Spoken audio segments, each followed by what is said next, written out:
I went from being an IT customer care analyst to a network analyst level 3. I went from working in the fire protection industry to being a network support analyst. I was working in education, and now I'm a control room analyst for NASA. I was a support manager at Walmart, and now I'm going to be support systems engineer. Thanks to NextGen T. Thanks to NextGen T. Thanks to NextGen T. Thanks to NextGen T. Thanks to NextGen T. I have successfully changed careers and am now happy in life and in my career.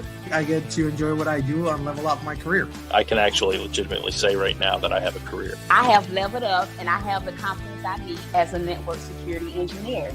Leveled up to NASA, and I'm at max level. Thanks to NextGen T, I am one step closer to achieving my dreams. Landing me into my first IT position. I'm actually an engineer. It's a title I've always wanted to have. Now I have it. I achieved it. Able to have the drive and motivation to be able to enter the field. Thanks to NextGen T. Thanks to NextGen T. Thanks to NextGen T. Thanks NextGen T. I leveled up from a help desk position to a career in networking, and I couldn't have done it without you.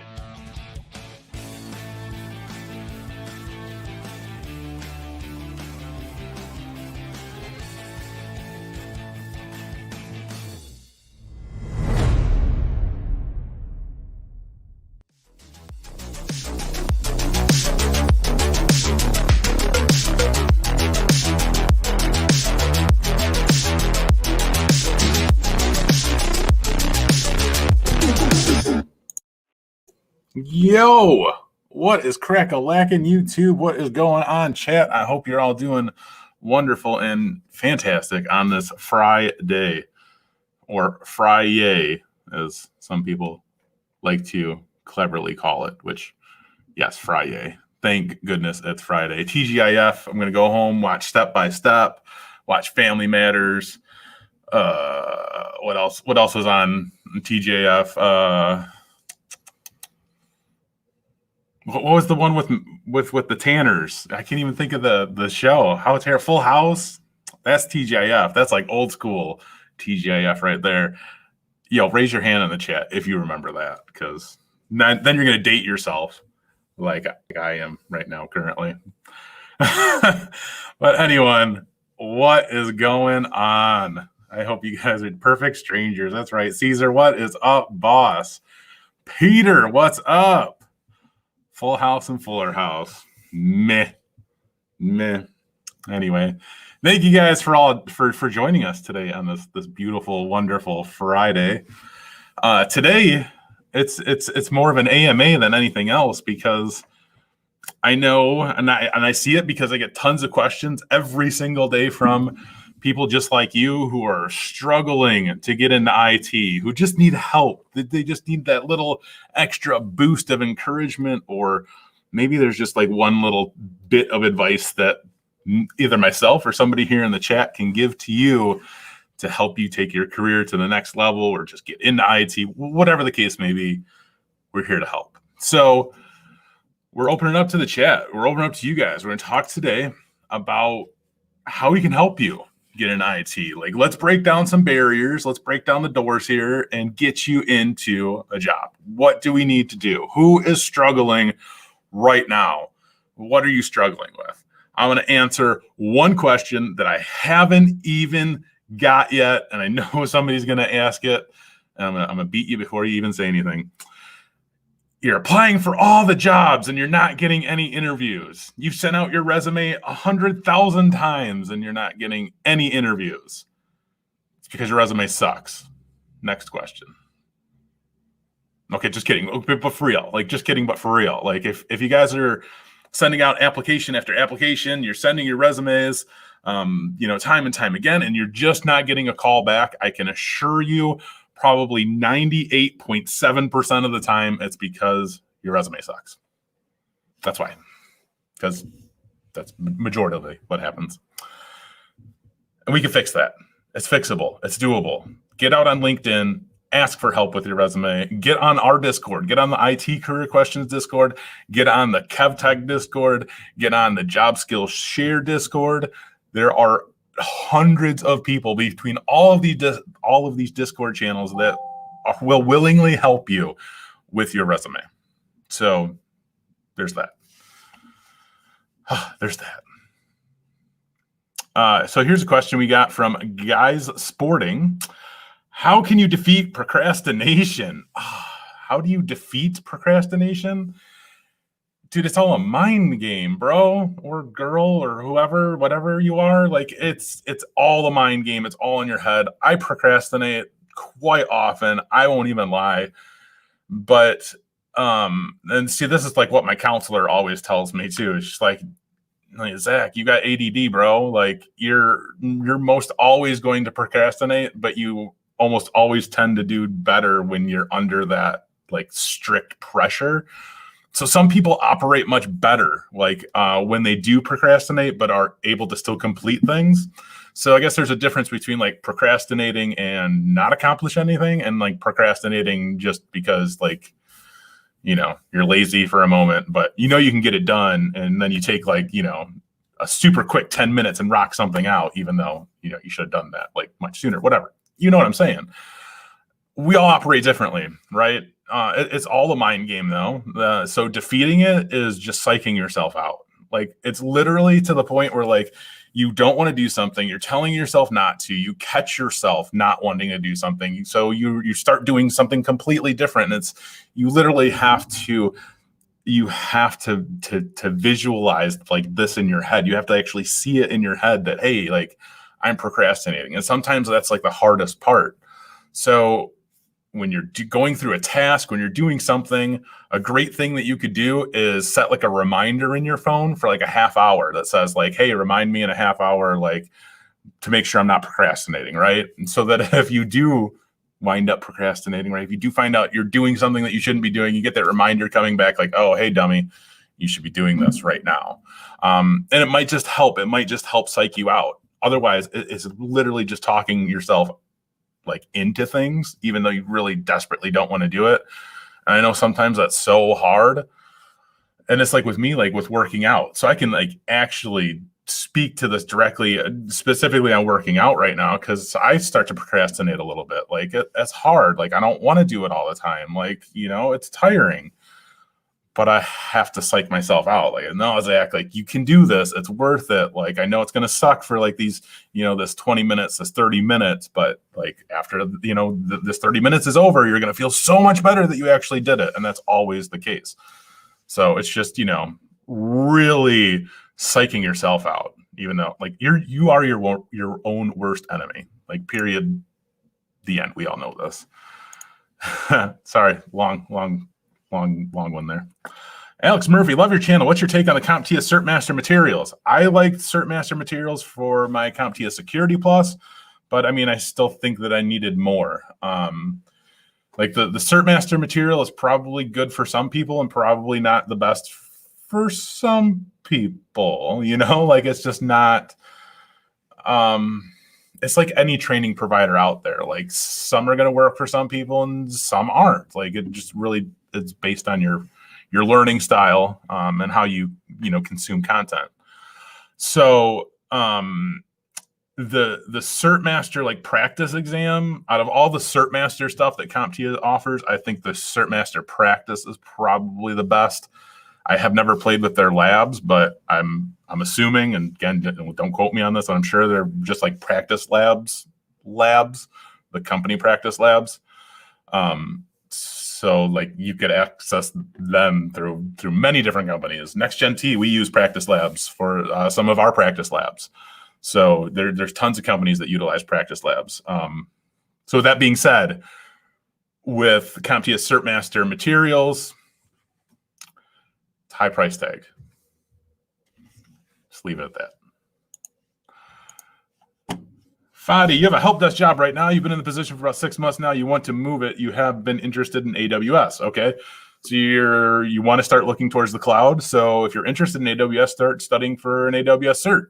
If you guys are utilizing AWS in your environment, this is a great opportunity for you to work with people who are above you. So, you know, some of your like sysadmins or technicians or who are above you, and seeing if you can shadow them or help them with any of their duties related to them managing your cloud environment.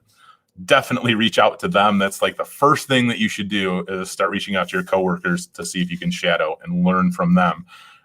This will allow for verifiable experience on your resume in said areas, which in many ways is going to be more, if not more, just as valuable as getting an AWS certification. Now, the AWS certification still is something great that you should have if you're looking to go down that avenue.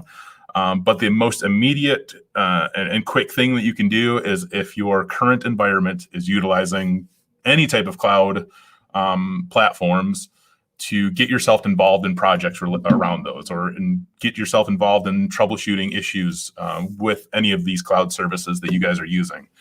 Number one, first thing that you should be doing, because now you're going to be able to create some documented, verifiable experience, which is huge.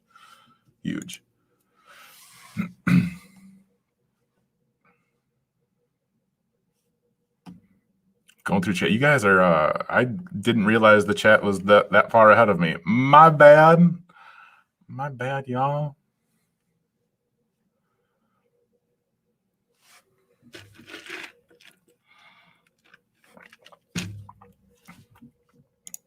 Ronan, how do you cope with being thrown to the wolves? What do you mean? How are you thrown to the wolves? Nick says, is CompTIA A+ the best way to get started? It looks a little intimidating to put a lot of money into the program that they have on their website, even though you do want to get started in IT.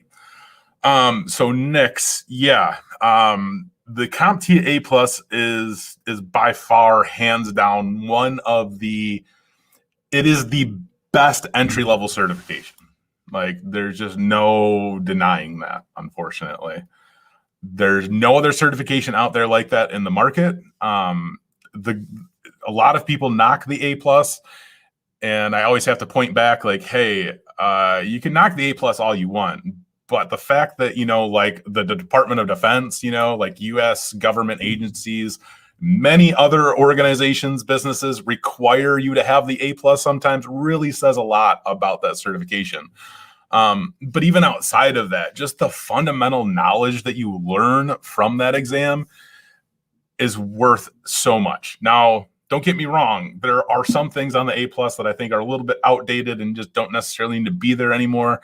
So it's kind of like, you're like, why am I learning this? I think that's a lot of the CompTIA exams, to be honest with you. That's a different story. But the majority of the material that you're going to learn on the A+ is stuff that you'll actually use in your career, or just that knowledge that you've had from it will be very useful for you moving forward.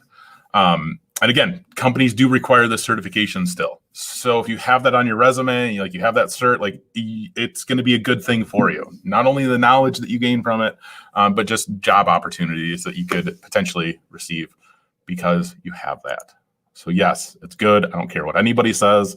If they say differently, I'm like 97.35% sure it's because they just don't know any better. I'm just coming up with random percentages today. I'm sorry.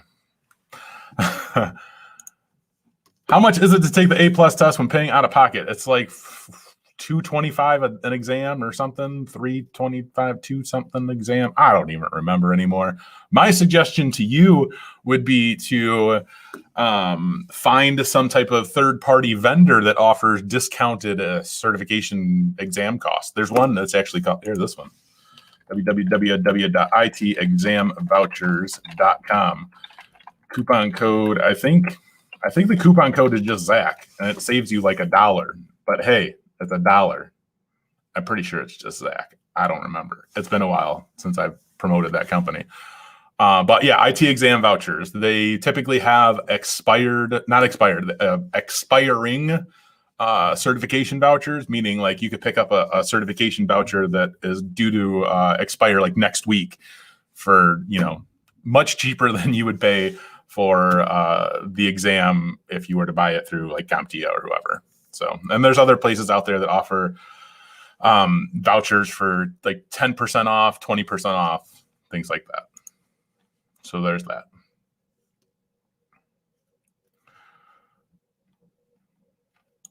Fadi, you saw your video about AWS. You have to get certified. What other advice would you recommend to becoming an AWS Solution Architect Associate? Excuse me. That definitely, like I said, with your coworkers, I think that was you, the same person that asked about AWS. Get with your coworkers. Otherwise, you can sign up and get AWS for free. Like, you can go out on the webs right now and you can start spinning up your own servers and services on AWS for free. There's limitations, obviously. But you can start like going through different projects, which there are tons of projects out there. Just going out on YouTube and just even Googling like AWS project, a simple AWS configuration project, simple AWS like beginner project. There's bound to be lots of things out there like that you can just follow along with, document your process on how you went through it, even though you're probably just copying the whole entire way. The point is like you're walking yourself through this process, you're documenting the process, hopefully in your own words, but you're really starting to build a little bit of experience and knowledge within the environment on your own. And it's good for you. So do it.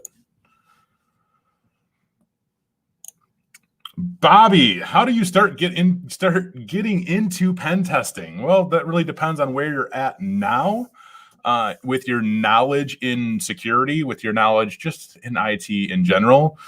I've brought many people on this channel who work in the cybersecurity field who are pen testers, and everybody always recommends to learn fundamentals before you think you can become a pen tester. Like, before you even go down that path of wanting to be a pen tester, there's a lot of different fundamentals that you should be aware of. Pen testing isn't just something that you can like pick up very easily with no prior IT knowledge or no fundamental knowledge of IT. There's a lot of intricate technologies involved in pen testing. There's a lot of things that you have to understand. So learning fundamentals. So starting with something like the A+, Net+, Security+. These are all great certifications that they teach you a lot of these fundamentals. A+ teaches you great fundamentals about scripting, cloud, and the A+ just covers so much stuff. Network+, very fundamental networking based certification and information. Security+, very fundamental security information that you're going to find there. So all three of these like tie things in together really well to help build a great fundamental knowledge starting point. So once you have that kind of fundamental knowledge, you have a starting point. There's countless things that you can do to really start diving into this, like Hack the Box, Try Hack Me, Over the Wire, Under the Wire. These are all websites that you can go out and Google and access, and they have all these different types of lab scenarios that you can go through to start understanding what it actually takes to become a pen tester. So I'd strongly check that out. There's also channels like the Cyber Mentor. There's the Stock Channel. There's John Hammond. There's tons of great security channels out there who can help walk you through some of the different fundamentals of that as well. Peter, what's up, boss? What would be the best way to use your downtime properly at work? I don't know. I like to play like Magic the Gathering, maybe like play like WoW, like in between tickets at work. Maybe I'm on like Reddit in between tickets. I'm just kidding. Totally kidding. Best way to use your downtime at work. You shouldn't allow yourself to have downtime, really. And it's not that you shouldn't allow yourself to have downtime. Yes, downtime is definitely essential and a great thing to do. But like if you have downtime where you're like, I don't want downtime, I want to be doing something, start asking. And this could create a very chaotic experience for you, but you just start asking your coworkers if you can help them, if there's any projects that you could be working on. That's how you properly deal with your downtime at work, especially when you don't want it. The more that you can offer to help or get yourself involved in other projects, the better it's going to be for you. It's going to be more experience on your resume. It's going to open up many more avenues maybe within that current environment. The more that you kind of put yourself out there, that you're willing to help, the better your managers and other coworkers are going to look at you and be so excited to have you as a coworker because they know that you will help. So yeah, that's how I deal with that. What's going on, Antone? How you doing? Rico, what's up, boss? Yo, Nix, which bundle would you recommend for someone who wants to get started on the CompTIA A+ cert? You're a little scared to dish out too much money, even though if you'll be good at it. So I would just go out onto YouTube like you are right now and type in Professor Messer. Look up Professor Messer on the YouTube. He does an entire channel going through the 3 most popular CompTIA certs, the A+, Network Plus, and Security Plus. All the material is absolutely free, and he literally walks you through each and every domain and the things that you need to know about the CompTIA A+. So definitely go check that out because it's free, and there have been hundreds, if not there have definitely been thousands of people who have passed their A+ just from watching Professor Messer content. So that's a great place to start because it costs you free dollars. So start there, Professor Messer on the YouTube.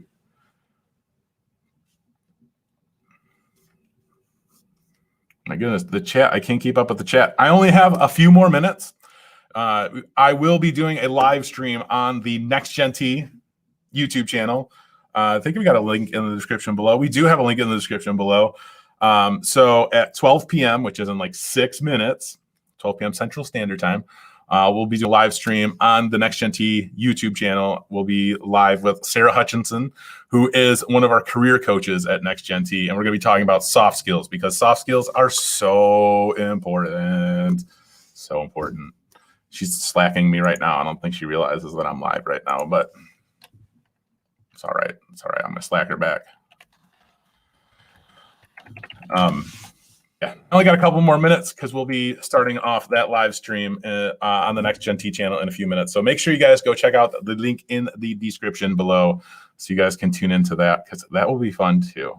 Steve Gee, what is up, boss? You are building a 5600X machine with an Asus TUF B55F motherboard. That's like almost the exact build that I have. Almost, but not really. And I have the Prism fan. Oh, the retail Prism fan. Yes, I had that.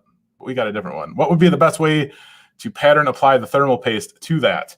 Oh my God, thermal paste. So with the thermal paste, basically what you do, you know the tube, you just cut that tube open and then you squeeze all the thermal paste onto the processor, and then you jam that fan right on top and let all that thermal paste just ooze out all over the place. So that way, that thermal paste will you know, like really help cool things down with it being everywhere. You know what I'm saying? You got me. Completely kidding. Please don't do that. Yeah, typically the CPU fan is going to have the thermal paste already slathered onto it, and it's literally like all you need.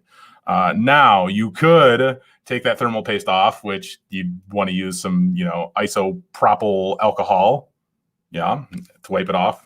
You can use like Q-tip, cotton swab to take off the thermal paste if you have other thermal paste that you would like to use, but you're really literally only supposed to be dabbing it. There's tons of videos out there that can walk you through it. I'm sure like Linus Tech Tips has like gone through like 8,000 videos talking about properly applying thermal paste because nobody knows how to do it properly. Just don't go overboard.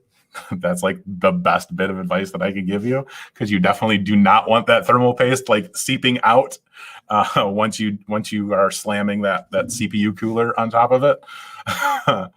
See, can't talk. You got me. Please don't get crazy.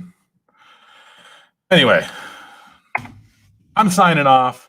There's a link to the live stream on the NextGen YouTube channel. We will be starting over there in just a few moments. So thank you guys for joining today. Always appreciate it. I hope we got you guys some useful information. I know it wasn't able to answer all the questions. So if you have questions about soft skills and stuff, come over to the NextGen YouTube channel and we'll try to answer your questions there. For now, I'll see you guys later.